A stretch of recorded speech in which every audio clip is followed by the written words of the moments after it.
thank you so much for coming out on this beautiful summer day, especially Madam Mayor for taking time away from your important responsibilities with the fire. Госпожо Кмет, скъпи приятели, благодаря ви много, че се отзовахте на нашата покана на този прекрасен слънчев ден. Специални благодарности на госпожа Фандъкова за това, че намери време да се присъедини към нас в заетата си програма и всичките отговорности, които имате във връзка с пожара.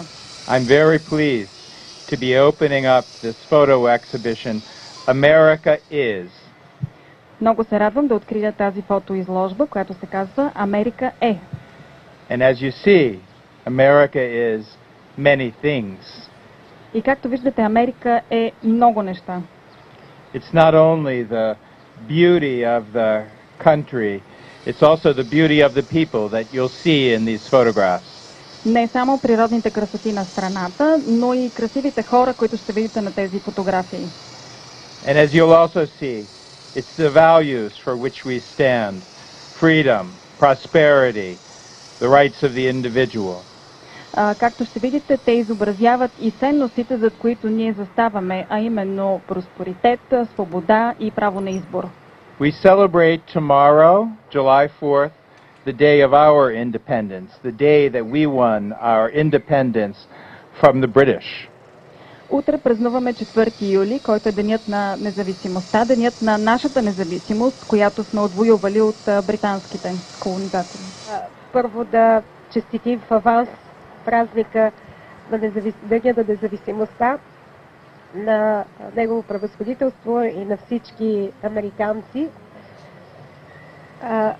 Да благодаря на посолството на Съединените американски щати в София за тази прекрасна възможност софиянци без никакъв превод да се запознаят много добре с Америка и живота и хората в Америка.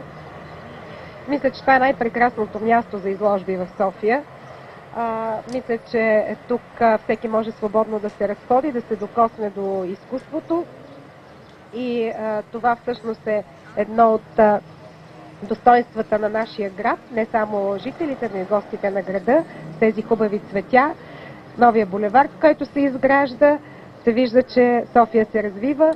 За съжаление, наистина се вижда и проблема, който имаме в момента и мястото, където отивам веднага след приключването на церемонията, да успокоя всички, че нещата вървят към затихване, така че няма никаква опасност за хората. Да се надяваме, че ще спасим и гората. Това е важно за нас.